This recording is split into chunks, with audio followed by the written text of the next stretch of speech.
University మంచి భవిష్యత్తు కోసం తెలుగు విద్యార్థులు ఇష్టపడే యూనివర్సిటీ.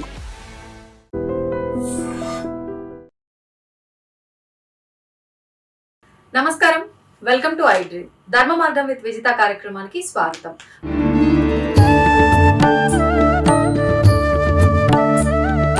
ప్రస్తుతం మనతో పాటు ఉన్నారు ప్రముఖ ఆధ్యాత్మికవేత్త, పూర్వపు యాదగిరిగుట్ట అర్చకులు, రిటైర్డ్ ఆంధ్ర ఉపన్యాసకులు డాక్టర్ సందుగుల కృష్ణమాచార్యులు గారు. ఇప్పుడు వారితో మాట్లాడి మరిన్ని మంచి మంచి విషయాలు తెలుసుకునే ప్రయత్నం చేద్దాం. నమస్కారం అండి. గురువు గారు, మన సనాతన ధర్మం గురించి ఈ మధ్య కాలంలో మనం ఎక్కువగా వింటున్నాం. అంటే అసలు ఏముంది సనాతన ధర్మంలో, సనాతన ధర్మం అంటే ఏంటి అనేది కొంత అవగాహన వచ్చినప్పటికీ మన సనాతన ధర్మంలో ఉన్న ఆచారాలు, విలువలు, సాంప్రదాయాలు ఇవన్నీ కూడా మనం సక్రమంగా పాటించకపోవటం వల్లే ఇప్పుడు ఏదైతే పరిస్థితులు, మనం కొన్ని ఇబ్బందికర పరిస్థితులు చూస్తున్నామో అవన్నీ చూడాల్సి వస్తుందా? అసలు ఏంటి, ఎలాంటి ఆచార వ్యవహారాలు ఉన్నాయి, ఆచార వ్యవహారాల ప్రకారంగా పిల్లల పెంపకం ఏ రకంగా ఉండాలి, వివాహ వ్యవస్థ ఏ రకంగా ఉండాలి, ఇలాంటి విషయాలన్నీ కూడా తెలియజేయండి. నాకు చదువు లేదు, అనేకులు భార్యలు, కానీ ఇప్పటికీ నేను ఏకపత్ని వ్రతుణ్ణి. పిల్లలు పుష్కళంగా, పిల్లలు ఉన్నారు. మంచి భార్య తర్వాత ఆమె పెళ్ళి అయిన తర్వాత నేను చదువు మొదలుపెట్టాను. చదువు ఎంఏ పిహెచ్డి ఎక్స్టర్నల్ గుళ్ళె పూజారి ఉంటూ పూజారి యాదగిరిగుట్టలో చదువుకున్నాం. అప్పుడు మీలాంటి వాళ్ళు ఏమన్నారు, నువ్వు పూజారి కదనయ్యా, మంచి ప్రభుత్వానికి వెళ్ళొచ్చు కదా, ఈ దక్షిణలు ఈ ఎందుకు ఇలా చెయ్యి, ఇలా ఉండొచ్చు కదా, ఈ చెయ్యి కంటే ఇలా ఉండొచ్చు కదా అన్నాడు. అంతే. అప్పుడు వెళ్ళాం సర్వేలు. మా డీజీపీ మహేందర్ రెడ్డి మా స్కూలే, బుర్రా వెంకటేశం మా సర్వేలు రెసిడెంట్ స్కూల్. అప్పుడు నేను సెలెక్ట్ అయ్యాను. అది మంచిది, మరో ప్రపంచం, చాలా చక్కటి విజ్ఞానం. తర్వాత అక్కడి నుంచి జూనియర్ లెక్చరర్ రావడం, డిగ్రీ కాలేజీ, ఇవన్నీ సహజంగా వచ్చేవి. ఆ తర్వాత పిహెచ్డి చేయడం. అంటే ఇప్పుడు మీ జాతక రీత్యా లేని అన్ని మీకు వచ్చినాయి అని అంటే ఏటికి ఎదురీత ఒక రకంగా అది మీ పట్టుదల అనుకోవాలా? అంటే మీరు వివాహం తర్వాత కాబట్టి ఆమె కాలం పెట్టినందుకు కాదు, ఆమెకి ఎప్పుడైనా ఆమెదే, అది మాత్రం వాస్తవం. అంటే ఇది నమ్మొచ్చు. ఇల్లాలు ఆవిడ ఎవరు? లాలిత. లాలిత అంటే ఆనందాన్ని పంచునది, లాలించున్నది, భర్తకు ఆనందం అందించున్నది లాలిత. ఒకటి, అనేక అర్థాలు. అంతేనా? ఇంటికి దీపం ఇల్లాలే. అవును, ఇంటిని చూసి ఇల్లాలని చూడమంటారు కదండి. ఇల్లును చూడు, ఇల్లాలిని చూడు. అవును, ఇల్లును చూడు, ఇల్లాలిని చూడు. లాలిత ఆవిడ. అందరికి అన్నం పెట్టాలన్నా, ఏం చేయాలన్నా పురుషుడు దండగా. పురుషుడు దండగాని కాదు, అంటే అంత వ్యవహారం రాదు వీళ్ళకి. అంత సహనం ఉండాలి. స్త్రీకి సహనం గొప్పది. కారణం ప్రసవం స్త్రీకే, పురుషుడికి లేదు. కారణం 9 నెలలు తాను గర్భాన్ని ధరించి లోపల అతన్ని హాయిగా ఉంచేసి మంచి మంచి మాటలతోటి లోపల విజ్ఞానం పంపించి, ప్రసవం అంటే పునర్జన్మతో తను ప్రసవం ఇచ్చి పెంచి పెద్ద చేసి లోకానికి వీరుడు కావాలి, శూరుడు కావాలని కలలు సాకారమైతే కౌసల్య సుప్రజ రామ. కౌసల్య సుప్రజ రామ కలలు సాకారమైతే. కాకుంటే పోయి ఏం చేస్తాం అనుకుంటుంది అంతే. పోయి ఇలాంటి వాడు పుట్టాడు, అయ్యో ఏ దేవుడా నేను ఏం పాపం చేశాను. ఏం పాపం చేయలే, ఇద్దరిది సమానం, భార్య భర్తలది ఇద్దరిది సమానం. కానీ బాధపడేది తల్లి. ఎక్కువ బాధ తండ్రికి ఉంటుంది బాధ, కానీ అంతా ఉండదు, ఆమెకి ఎక్కువ ఉంటుంది. ఎందుకని అంటారు? ఇది మాతృస్వభావం. కాఠిన్యం పురుషుడి స్వభావం, ఆర్ద్రత మా స్త్రీ స్వభావం. సహజంగా ప్రకృతి సిద్ధం అంతే. రాముడు ఇప్పుడు దేవుడికి, విష్ణువుకు కోపం వచ్చి, ఒరే పాపి నువ్వు నా దగ్గర రాకూడదు పరమపదానికే అంటే ఆమె ఏమంటది, పాపా వాడు పాపాలు చేశాడా, అన్ని తప్పులు చేశాడా అని. తల్లి ఏమంటుంది లోపల నుంచి, నాన్న అట్లే అంటాడు రా, చూడరా, ఆగరా, నేను వస్తా అని చెప్పి తల్లి ఎట్లనో అక్కడ ఆదిలక్ష్మి కూడా అంతే. పైన ఆదిలక్ష్మి కూడా, పాపా నువ్వు చేయలేదా తప్పు, నేను చేశానా అంటాడు నారాయణుడు. అప్పుడు ఏమంటుంది, అక్కడ అరణ్యంలో నువ్వు ఉండగా శూర్పణఖ వచ్చింది, నిన్ను ప్రేమిస్తా అని వచ్చింది. వచ్చినప్పుడు అవునో కాదో నువ్వు చెప్పుకోవాలి. నేను నిన్ను ప్రేమిస్తున్నానో లేదు, నిన్ను ప్రేమించట్లేదు, నాకు భార్య ఉందనో చెప్పుకోవాలి. చెప్పుకున్నావు, బాగుంది, అంతవరకు ఆపేసేయాలి, వెళ్ళిపోమ్మనాలి. అనలే, నువ్వు ఏమన్నా లక్ష్మణుని చూపించావు, నాకు ఒక ఆమె ఉంది, ఆయనకు ఎవరు లేరు, పో అన్నావు. అది పాపం కదా? ఒక ధర్మాత్ముని చెడగొట్టడమే కదా. లక్ష్మణుడు సరి శిక్ష వేశాడు, తర్వాత వేరు. ధర్మాత్ముడు ఉత్తముణ్ణి నువ్వు చెడగొట్టడానికి ఓహో అని. అప్పుడు నారాయణుడు, నేను కూడా తప్పు చేశానా, అని అప్పుడు పిల్లగాడి దగ్గరికి ఉంటాడు. మనం ప్రాణం పోయిన తర్వాత, తప్పు పాపాలు చేసిన తర్వాత, పైకి పోయిన తర్వాత అప్పుడు ఆ బిడ్డని తీసుకొని కూర్చోబెట్టుకొని, నాన్న ఇక ముందు ఆ పనులు చెయ్యకు అలా నిజంగా చెప్తారా? చెప్పాలి. కానీ శిక్షలు చెప్పాలి. పడతాయి కదా. అలా నిజంగా చెప్పాలి. అలా నిజంగా వాడు తయారు కావాలి. మళ్ళీ అవును, అతనిలో మార్పు రావాలి. రావాలి. అంతే ఉమ్, అంతే. వచ్చిందా ఉమ్, సంతోషం, రాలేదా గుర్రాన్ని నీళ్ళ దాకా తీసుకుపోతాం, తాగితే అది దానికి ఆనందం, అంతే. తాగుకుంటే దాని ఇష్టం. అవును, అవును, కర్తవ్యం మనది, తల్లిదండ్రులది. అవును. తల్లిదండ్రులది మొదటిది, కర్తవ్యం వాళ్ళది. ఉమ్, అది అంతే. అధ్యాపకుడు అంతే. ఉమ్. ఇప్పుడు కొన్ని సందర్భాల్లో ఏదైనా తప్పు చేశారు పిల్లలు, అది ఆడపిల్లలైనా మగపిల్లలైనా అంటే ఖచ్చితంగా తల్లిదండ్రులనే తప్పు అని అంటారు. అంటే పెంపకం బాలేదు కాబట్టి పిల్లలు ఇలా పాడైపోయారు అని. మనం ఇందాక మాట్లాడుకున్నట్టుగా తలరాత అని కూడా అనుకున్నాం. మరి తలరాత ప్రభావం ఎక్కువ ఉందా వీళ్ళు చేసిన పెంపకమా? అన్ని ప్రభావాలు ఉంటాయి, ఒకటి కాదు. ఉమ్, లోపల ఉండే గర్భధారణ అప్పటి నుండి, ఆ, ప్రారంభం నుండి ప్రభావం ఉంటుంది. ఉమ్, మొదటిది. రెండవది పెంపకం ప్రభావం ఉంటుంది. ఉమ్, మూడవది సమాజము యొక్క స్థితి ప్రభావం ఉంటుంది. ఉమ్, సహజంగా వచ్చేటువంటి స్నేహిత బంధువు అవును. ఉంది, ఆ ప్రభావం ఉంటుంది. ఆ, వాస్తవం. ఉదాహరణకు ఉమ్, సెంట్ ఉంది. అవును. సెంట్ రాసుకున్న ఆయన నన్ను తాకి వెళ్ళాడు. ఉమ్, నాకు కొద్దిగా ఇట్లా అనగానే ఆ ప్రభావం సెంటుది నా మీద పడింది. బా అనుకున్నా, కొద్ది ఒక నిమిషం ఆనందపడినా. అదే నేను అక్కడ బస్ స్టాండ్ లో నిల్చున్నా, పక్క టైర్లు అతను కాలబెట్టాడు, ఉమ్, టైర్లు కాలుతున్నాయి, పొగ వచ్చింది. నేను ఇంటికి పోగానే అంత పొగ అంతా ఎక్కడో చెడ్డది పొగ. ఉమ్, అది సమాజ ప్రభావం. అవును, అవును. ఇది సమాజ ప్రభావం. ఉమ్, పిల్లవాడు బాగుపడుతుంటే, అరే చదువుడు ఎందుకురా, సినిమాకిరా, ఉమ్, అటు ఆడదాంపా అంటే అది సమాజ ప్రభావం. అవును. కాబట్టి స్నేహితులు కారణం. దుర్యోధనుడు చక్కటి రాజనీతిజ్ఞుడు. దుర్యోధన దగ్గర చెడు ఉండడం వేరు, ఉమ్, కలిపురుషుడు చెడు వేరు. మంచి రాజనీతిజ్ఞుడు. ఉమ్, అయినా కర్ణుడు ఉన్నాడే, పోని కర్ణుడు చెడ్డవాడు కాడు, దానకర్ణుడు. కానీ చెప్పింది ఉమ్. చెప్పింది అంటే చెప్పుడు మాటలు విన్నాడా? చెప్పుడు మాటలు. ఉమ్, ఒకడేమో స్నేహితంగా చెప్పాడు, అవును. ఇంకొకడేమో కక్ష సాధించుకొని శకుని చెప్పాడు. అవును, శకుని లోపలుండే కక్ష, అవును. గాంధారి వాళ్ళ తల్లిదండ్రుల మీద ఉండే కోపంతో ఆ పగ తీర్చుకోవడానికి మిత్రత్వంతో చెప్పాడు. ఉమ్, కనుక సమాజ ప్రభావం ఉంటుంది, ఖచ్చితంగా ఉంటుంది. ఖచ్చితంగా ఉంటుంది. ఉమ్, అంటే దీన్ని బట్టి మనం ఏం అర్థం చేసుకోవాలంటారు? అంటే చెప్పేవాడు ఎన్నైనా చెప్తాడు. ఎన్ని ఏ ప్రభావాలున్నా ఉమ్, తాను ఆటుపోటులకు నిలబడితే ఉత్తముడు అవుతాడు. ఉమ్, పెను తుఫాన్లు కూడా బ్రతికిన వాళ్ళు ఉన్నారు, ఉమ్, విన్నారా? అన్నీ ఉండి చెడిపోయిన వాళ్ళు ఉన్నారు. అవును.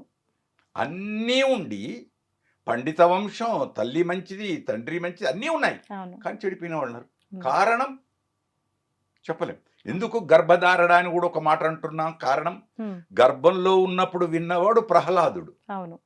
గర్భంలోనే నారదుడు చెబుతూ ఉంటే కథలన్నీ విన్నవాడు ఇది. ప్రహ్లాదుడు. ఆ తర్వాత ఒక తొడ మీద కూర్చోవాలని పట్టుదలతో ఉన్నవాడు ధ్రువుడు. ఉమ్, రాజ్యపాలన ఏది కాదు, నా తండ్రి తొడ మీద నేను కూర్చోవాలి, మా సోదరుడు ఇంకొక తాను కూర్చున్నాడు, నాకు అదృష్టం దొరకలేదు అని పట్టుబట్టాడు. కాబట్టి ధ్రువుడు అయ్యాడు, ధ్రువ తార అయ్యాడు, పట్టుబట్టి భగవంతుని సాధించుకొని. ఉమ్, అది మూడవాడు అభిమన్యుడున్నాడు. అభిమన్యుడు గర్భంలో ఉండగా తల్లి అడుగుతూ ఉంటే, ఉమ్, అర్జునుడు మొత్తం పద్మ వ్యూహంలో ఎట్లా భేదించాలి ఏమిటి వెళ్ళి ఆ యుద్ధ తంత్రం తెలుసుకున్న వాళ్ళు ఉన్నారు. కాబట్టి గర్భధారణలు ఎలా ఉండాలో మనకు కొన్ని సాక్ష్యాలు ఉన్నాయి. అంటే ఈ ప్రభావం ఇప్పుడు పిల్లలు పెరిగే విధానం యొక్క ప్రభావం గర్భధారణ నుంచే మొదలవుతుంది. గర్భధారణ నుంచి ప్రారంభం. తానే సెల్లు, క్షమించాలి ఆడపడుచులు, తానే సెల్లు పట్టుకొని తానే డంగ్ డంగ్ డంగ్ డంగ్ అనే మాటలు విని, అదే గర్భధారణప్పుడు మంచి మ్యూజిక్ వింటే, మురళీ గానమో వీణా గానమో, ప్రశాంతమైన చిత్తమో, భర్త ఒకవేళ చెడువాడైనా తాను ఆనందంగా, రాక్షస వంశం ప్రహ్లాదుడిది రాక్షస వంశం అయినా తల్లి ఆనిముత్యం ప్రహ్లాదుడు అంతే. తన భావన తను ఉండి తను ఇది చేసుకుంటే అయిపోయాయి. అంతేకాదు, తర్వాత పోషణకు వచ్చే వరకు రెండోది పోషణ వచ్చే వరకు దాదితో పాలు దాగించి పంపిస్తే దాంట్లే అవుతారు. తన సైన్యం తను పాలు దాగించి తను హద్దుకొని తన హృదయంలో ఉండే ఆనందాన్ని బిడ్డకు పంచి, ఒక వృక్షం ఉంది చెట్టు, రోజు నీళ్లు పోసి ఆ చెట్టుని ఇలా అంటే అది మంచిది ఎదుగుతుంది. అందుకోసం మొక్కై వంగనిది మ్రానై వంగున. లోకంలో మన సామెతలు మామూలుగా పుట్టలే. అందుకు పెంచాల్సింది తల్లి. ఆ పునాది అనేది గర్భధారణ తల్లి సమయం నుంచి గర్భధారణ మొదలవ్వాలి. నుంచి ప్రారంభం. ఇంకా ఎలాంటి జాగ్రత్తలు ఇంకా తీసుకోవాలి? జాగ్రత్త, పెళ్లి నాటించే. అసలు పెళ్లి నాటించి అవునా? పెళ్ళప్పుడు ఇద్దరు వివాహ వ్యవస్థ భారతదేశానికి 3 పువ్వులు 6 కాయలు. అన్ని దేశాలకు ఆరాధన ఆనందం అందించేది భారతదేశంలో వివాహపు వ్యవస్థ. ఆ వివాహపు వ్యవస్థలో ఆ తొందరపాట్ల మంత్రం తెలియదు, మనకు ఆ మంత్రాల అర్థం తెలియదు, ఏమిటో తెలియదు. ఏదో జరుగుతుంది అంటే జరుగుతుంది అని ఆచార రీత్యా పోతున్నాను తప్ప అక్కడ భర్త పెళ్లి పిల్లవాడి చేత వరుణి చేత పండితుడు ఏం చెప్పిస్తాడు పురోహితుడు?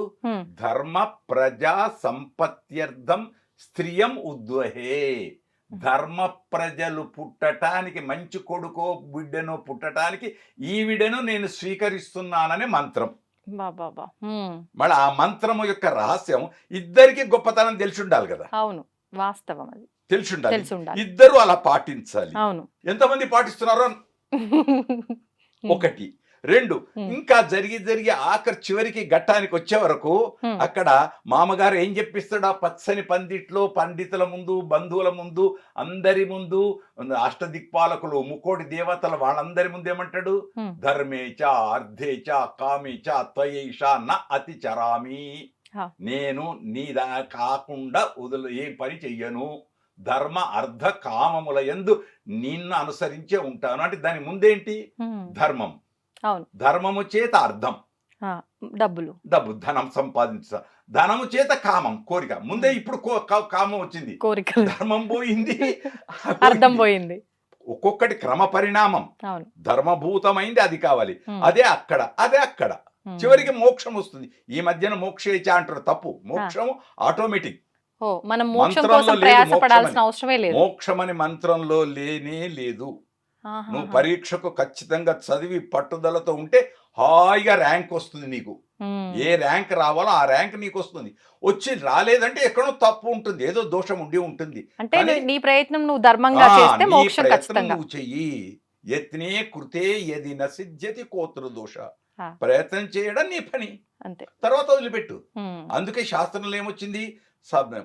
షడ్బిర్ మనుష్య యత్నాని సప్తబిర్ దైవ చింతన. మొట్టమొదటి దేవుడా అని దండం పెట్టకు, గాల్లో దీపం పెట్టకు. నీ ప్రయత్నం నువ్వు చేసి ఆ దీపాన్ని రక్షించడానికి చేతిలో ఏదో ఏదో ఏదో పెట్టుకొని అప్పుడు దేవుడా అని అనుకో. కానీ నువ్వు ఏది లేకుండా పెను తుఫాన్లో నువ్వు దీపం పుట్టిస్తా అంటే ఎట్లా ఉంటుంది? దానికి అదే, దీనికి ఇదే. కాబట్టి తన ప్రయత్నం. అందుకే కృషి ఉంటే ఋషులు అవుతారు.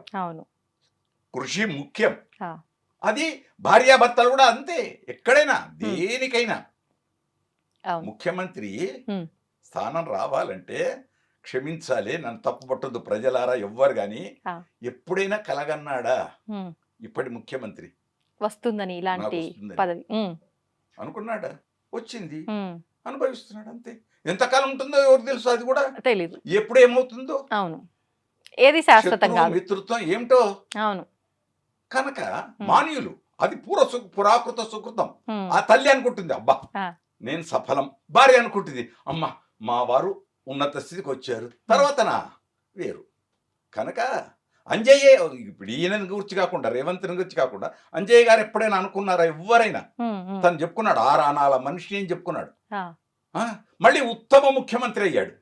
ఆ కాలంలో, ఆయన కాలంలో ఎక్కడా స్ట్రైకులు లేవు, ఏదో ఉంటే ఉండేవి. అయ్యో ఉపాధ్యాయులు స్ట్రైక్ చేస్తూ హ్యాబిట్స్ నుంచి వస్తుంటే ఈయన కారు పోతే ఏంటే ఎందుకు అని డ్రైవర్ని అడిగాడు.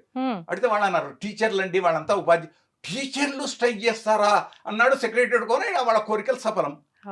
కాబట్టి అన్ని తెలిసిన వాడికంటే ఏమీ తెలియని వాడు ఏకాదశి నాడు పోతాడు, అన్ని తెలిసిన వాడు ఆ మాసం నాడు పోతాడు. క్షమించాలి, తెలిసి పాటించట్లేరని అర్థం.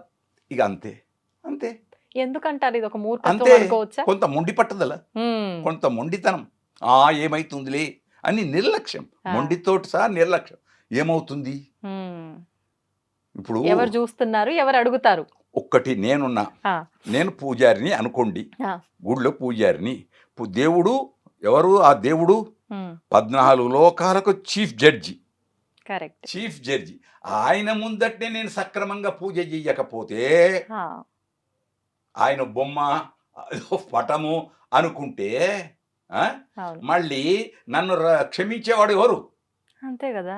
అంతా ఆయనే అయినప్పుడు ఆయన దగ్గరే మనం నాటకాలు ఆడితే ఎట్లా? ఈ నాటకం ఏంటంటే, అది ఈ జన్మల సఫలం కాకపోవచ్చు, మరి జన్మానికైనా అది ఉంటుంది. ఖచ్చితంగా అప్పు అప్పే, బ్యాంకుల అప్పు అప్పే. అప్పే. అయితే తను తీర్చుకోవచ్చు, భార్య తీర్చొచ్చు. అవకాశం ఉందా? పాపంలో ఏ విధంగా? పాపంలో పంచుకోవడం. కానీ భార్య పుణ్యం భర్తకు వస్తుంది తప్ప భర్త పాపం భార్యకి రాదు. అది ఖచ్చితం. ఆడపడుచులకు ఖచ్చితం అది. ఎందుకంటాం, ఆమె ఆ ఇంట్లో పుట్టింది, ఆ వంశంలో పుట్టింది, ఈ వంశంలోకి వచ్చింది, ఈ వంశంలో వర్ధిల్లుతుంది, వర్ధిల్లుతూ సర్వం త్యాగమయ్యా, ఆమె అన్నిటినీ త్యాగం చేసింది. నీకోసం ఉన్నప్పుడు నీ పాపం పంచుతా అంటే ఎట్లా ఒప్పుకుంటారు ఎవరైనా? దేవుడు ఒప్పుకుంటాడా? మరి అట్లా అనుకుంటే ఇప్పుడు మనం కొంచెం ఇప్పుడు సమాజ పరంగా ఆలోచిస్తే గురువుగారు, ఇప్పుడు ఈయన సంపాదించిన ధనం ప్రకారంగా బాధ్యతగా అన్ని సౌకర్యాలు ఆమె అనుభవించినప్పుడు ఈయన పాపమైన పుణ్యమైన ఎందుకు అనుభవించకూడదు? దీనికి మీరు మంచి ప్రశ్న చేశారు. ఒక రామాయణంలో ఇదే వాల్మీకి మహర్షి బోయవాడు, పక్షులను చంపుకొని తినేవాడు. అక్కడి నుంచి అనుకోకుండా మీలాంటి వాళ్ళు మంచి వాళ్ళు సప్త ఋషులు పోతున్నారు. పాప ఆయన చూచాడు, కాలం మారే పరిస్థితి వచ్చింది. చూచి, ఏమయ్యా ఇన్ని పాపాలు చేస్తున్నావు, నీకేం బాధ లేదా? నా డ్యూటీ నేను చేస్తున్నా, నా కోసం నేను చేస్తున్నా, ఇదంతా పోనీ నువ్వు చేసినంత పాపం అని నీకు తెలుసు కదా, ఈ పాపాన్ని ఎవరైనా పంచుకుంటారా? అందరికి వస్తుంది. ఇప్పుడు మీరు అడిగినట్టే నా భార్యకు నా పిల్లలకు కూడా వస్తుంది ఈ పాపము. అయితే ఒకసారి పోయి అడిగిరా, వాళ్ళు చూడండి అవును కాదని చెప్పలే ఋషులు. ఒకసారి వెళ్ళి అడిగిరా, వెళ్ళాడు. వెళ్ళి వెంటనే పిల్లల్ని అడిగారు, నాన్న నేను అంత సంపాదించుకొని వస్తున్నాను, నువ్వు తింటున్నారు, మీరు నా దాంట్లో మీరు ఏమైనా నువ్వు తెస్తున్నావు, మేము తింటున్నావు, నువ్వు ఎక్కడి తెచ్చావో ఏంటో మాకే. సింపుల్ గా అంతే సింపుల్. పిల్లలు వదిలేశారు. అనుకున్నాడు, కొంత మార్పు వచ్చింది. ఇంట్లో వెళ్ళాడు, భార్యని అడిగాడు, ఏమి నేను అన్ని సంపాదిస్తున్నా కదా, నా పాపంలో నువ్వు తెచ్చినావు, వంట చేయడం నా ధర్మం, పిల్లలకు నీకు అందరికి వడ్డించి నీకు చేయడం ఇది, నువ్వు ఎక్కడి తెస్తున్నావో ఏం తెస్తున్నావో నన్ను కట్టుకున్నావు కాబట్టి నేను నా ధర్మాన్ని నేను పాటిస్తున్నా, నీ ధర్మం నువ్వు. అప్పుడు జ్ఞానం కలిగింది. ఓహో ఈ పాపం అంతా అని మనకు ఒకటి ఉంది ఉదాహరణ. అక్కడి నుంచి మారాడు వాల్మీకి అక్కడి నుంచి మారాడు. అంటే మనకు ఆధారాలు లభించవు, కానీ కథలు ఉన్నాయి, కథలు ప్రజలలో ఉన్నాయి, ఆధారాలు లభించవు. కనుక పాపం భార్యకు రాకపోవచ్చు, రావచ్చు కూడా, కానీ భాగస్వామి అయితే. కానీ భాగస్వామి అర్ధాంగి కదా, అర్ధాంగి కదా భాగస్వామి అంటే పాపంలో కాదు, పుణ్యం. ఇప్పుడు రేపు శ్రావణ మాసం, ఇది ఆషాఢ మాసం, వచ్చేది శ్రావణ మాసం. శ్రావణ మాసంలో అత్తయ్య ఆమెను కోడలను తీసుకొచ్చి వరలక్ష్మి వ్రతాలు ఇవన్నీ ఎందుకు చేయిస్తుంది? అంటే ఆమె చేసిన పుణ్యం ఇల్లందరికీ చేసిన పుణ్యం ఇంటికంతా రావాలి. మనది గొప్పది భారతీయ సంస్కృతి. కారణం పాల్గొన అది మాఘ పాల్గొన చైత్ర వైశాఖ మాసాల్లో పెళ్లిళ్ళు, జ్యేష్ఠ మాసం దాకా పెళ్లిళ్ళు. ఆ తర్వాత ఆషాఢం వస్తుంది. ఆషాఢం నెల రోజు విడి ఉండడం. ఇప్పుడు వేరు, ఇప్పటి కాలాలన్నీ వేరు. అప్పుడు అత్తగా తల్లిగారింట్లోనే ఉండాలి, ఈయన ఇక్కడనే ఉండాలి, అవన్నీ పెద్ద పెద్ద నియమాలు ఎన్నో ఉన్నాయి. ఇప్పుడు కడప దాటు ఏవో చెప్తారు, అవన్నీ వేరు. మొత్తం నవీన విప్రలంబేన శృంగార పుష్టిమశ్రుతి. కొత్తగా పెళ్ళైన వాళ్ళు ఆమె మనస్సు ఈయన మీద ఉంటుంది, ఈయన మనస్సు ఆ మీద ఉంటుంది. కనుక ఆ నెల రోజుల తర్వాత ఇద్దరు వచ్చి భార్యాభర్త అన్యోన్యం కాకుండా అత్తనే అబ్బాయి తల్లే తీసుకొచ్చి ఇంట్లో పూజల పేరు మీద ఇద్దరిని కూర్చోబెట్టి పూజలు చేయించి వ్రతం చేయించి, ఒకవైపు నిష్ఠ, ఒకవైపు ప్రేమ, భక్తి, రక్తి. కనుక ఎందుకు ఇచ్చారు? మంచి సంతానం రావడానికి. ఇదంతా ప్రకృతి సహజంగా పెద్దలు ఏర్పరిచినటువంటి భాగం. అందుకు ఆషాఢం వస్తే విడదీస్తుంది, శ్రావణం వస్తే కలుపుతుంది, అంతే. ఇప్పుడు నిజంగా ఇది మన పురాణాల నుంచి ఉందా, ఈ భార్య భర్తలు విడిగా ఉండటం అనేది? ఎప్పటి నుంచి విడిగా ఉండే పురాణాలు కాదు, మన సహజం. మనం ఇప్పుడు 12 గంటలకు నేను భోజనం చేయాలి, 12 గంటలకు నాకు భోజనం దొరకలే, అప్పటి నుంచి ఇక ప్రారంభం అవుతుంటుంది లోపల ఆకలి ఆకలి ఆకలి. ఏ ఆకలి ఎట్లుంటుందో చెప్పలేదు. కోరికలు కూడా ఆకలే, కోరికలు కూడా ఆకలే. ఆవిడని చూడాలని ఈయనను చూడాలని ఆయనకు, వీటి మనసులు అనుకోకుండా మంచి పదార్థం దేవుడి దగ్గర నుంచి ఎక్కడో దొరికినటువంటి మధుర పదార్థమో మంచి రుచికల పదార్థం దొరికిందనుకో, అప్పుడు ఏం చేస్తాడు? ఆనందంగా అనుభవిస్తాడు. ఇక్కడ భార్యాభర్తలు కూడా ఆనందంగా అనుభవిస్తే మంచి జీర్ణం అవుతుంది. ఆ ఇద్దరు అన్యోన్యంగా ఉంటారు, ప్రేమగా సల్లాపాలు అన్ని ఉంటాయి. కానీ అదే ప్రకృతి సహజం, మనం ఏర్పరచుకున్న నియమాలు. శాస్త్రాలు చెప్తాయి, శాస్త్రాలు అన్ని ఉన్నాయి, కానీ నియమాలు వాళ్ళే ఏర్పరచుకుంటే చాలు. ఇప్పుడు నలుగురు 4 రకాలుగా ఎవరికి తోచింది వాళ్ళు.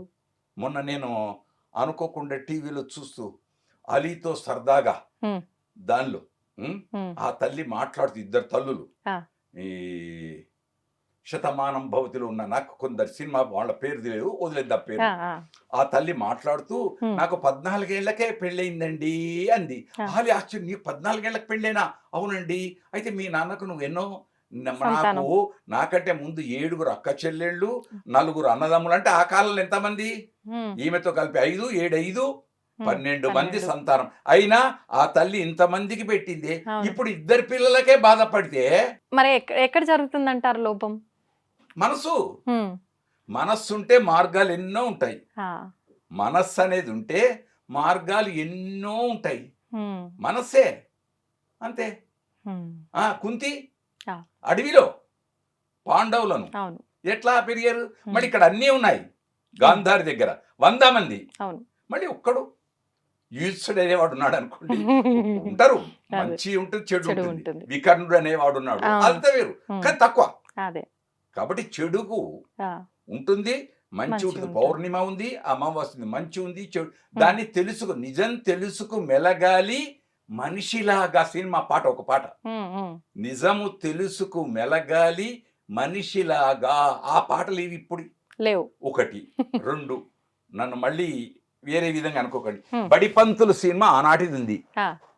ఎన్టీ రామారావు గారు, అంజలి, బూచాడమ్మా బూచాడు. అప్పుడు మొట్టమొదట ఫోన్లు వచ్చిన కాలం. అప్పుడు ఏది ట్రంకాలు ఊరికి వచ్చింది అని అంటే, ఊర్లలో ఎట్లా ఉండేది ఆ కాలంలో? ట్రంకాలు ఊరికి వచ్చింది పోస్ట్ ఆఫీస్ కంటే ఎవరో చనిపోయినారు, ఏదో చెడు వార్త వింటున్నాం అనేదే ఉండేది. ఇప్పుడు ఇంట్లో 5 ఫోన్లు, 3 ఫోన్లు, ప్రతి వాళ్ళకు, పిల్లలకు ఫోను, అందరికి ఫోనేనా. మళ్ళీ ఏమైపోయింది? విచ్చలవిడి. దాన్ని ఎట్లా ఇప్పుడు కత్తి ఉంది, కత్తి ఎలా వాడుకోవాలో అలా వాడుకోవాలి. ఆయుధం అది మంచికి రక్షణ, బెదిరించడానికి, దేనికైనా ఉంటుంది. మళ్ళీ అది తను వాడుకునే తీరు ఉంటుంది. కనుక అధ్యాపకుడి యొక్క పద్ధతి, పిల్లలను తీర్చిదిద్దాలనే మనసులో అధ్యాపకుడికి ఉండాలి, పిల్లవాడికి గ్రహించాలని ఉండాలి. అందుకే వివేకానందుడు ఒక మాట అన్నాడు. 2 రకాలు వివేకానందుడి సూక్తి లోపల. జీర్ణం కావాలి, ఇక్కడ మేధస్సు, ఇక్కడ అన్నం.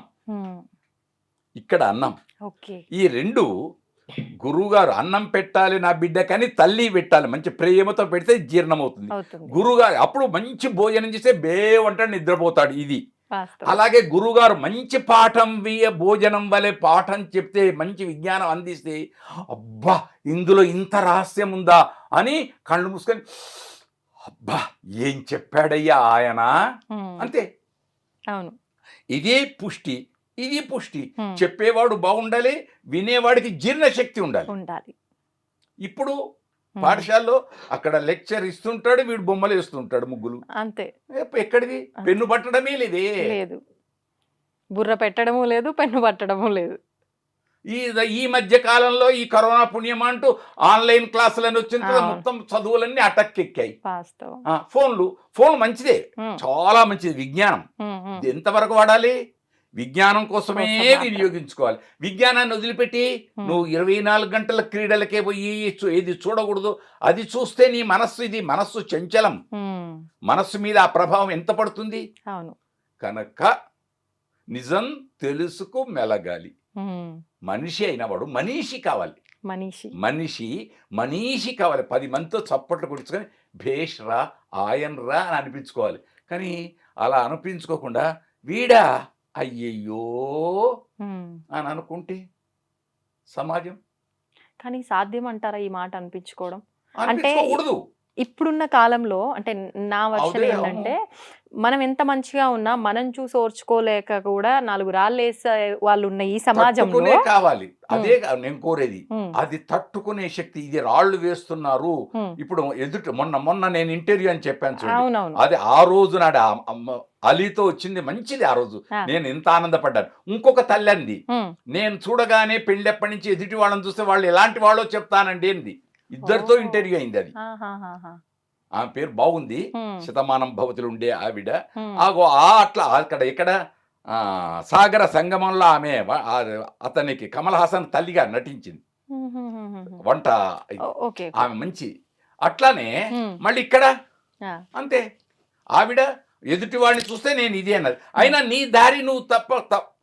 పాటించాలి. ఉమ్, నీ దారి నువ్వు పాటించాలి. అవును. ఇప్పుడు మృగాలు కూడా ఇష్టం వచ్చినప్పుడు కోరుకోవు. ఉమ్, మృగాలు కూడా నువ్వు ఆకలి లేనప్పుడు నువ్వు ఎంత పెట్టి తినవు. ఆ, అదే ఆకలి అయిందనుకో తింటుంది.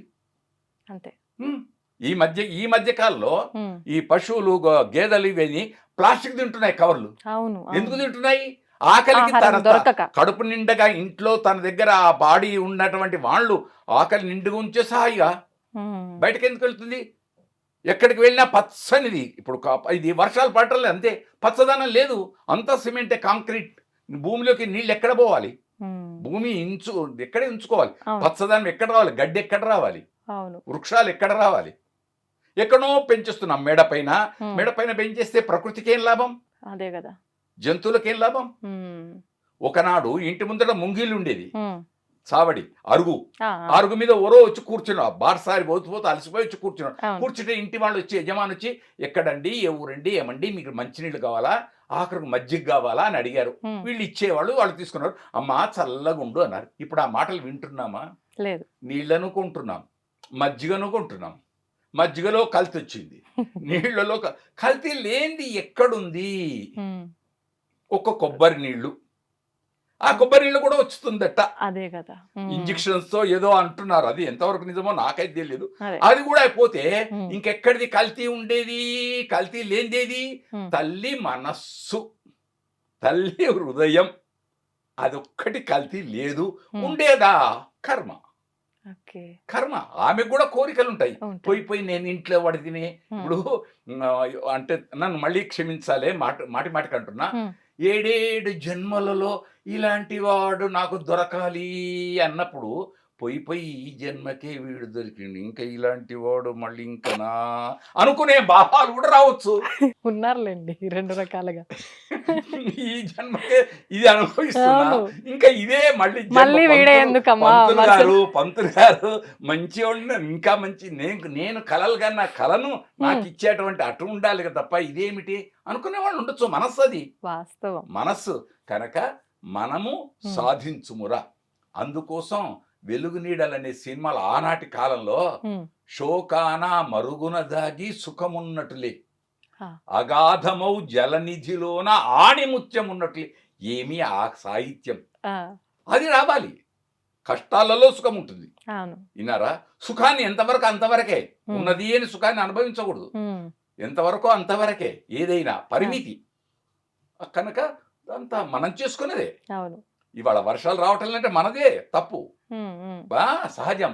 అయితే ప్రభుత్వాలు చేయాలి. మరి ప్రభుత్వాలు ఎంతవరకు చేస్తున్నాయి అనేది తర్వాత. అంటే మనం ఒక రకంగా ప్రకృతిని పాడు చేయటం వల్ల అనొచ్చా? బాగా ఉమ్, ఎంత ప్రకృతిని చెడగొట్టాలో అంత చెడగొడుతున్నారు. మ్యాక్సిమం ఆ, ఎంతవరకు అంతవరకు ఆ, పండ్లను కృత్రిమంగా పండిస్తున్నారు. అవును. కోయకుమి కసుగాయలని చిన్నప్పుడు పద్యాలలో చదివాం. ఉమ్, ఆకుపచ్చగా ఉండేటువంటి పండుగాక ఉండేటువంటి కాయలు కొయ్యకురా బిడ్డ ఆ, అని చెప్పేవాడు. ఇప్పుడు ఆ కాయలను కోసుకొచ్చి పెట్టేస్తున్నాం. అవును. ఇక చివరికి రేపు సీతాఫలాలు వచ్చే కాలంలో గొట్టి కాయలు కూడా తెచ్చి పండించి మా ఔషధుల చేత పండించి వాటిని అమ్మేస్తున్నారు. ఎక్కడ అవుతుంది? అవును. అందుకోసం ఏది ఎప్పుడో అది అప్పుడు అలా ఉంటే అంతే.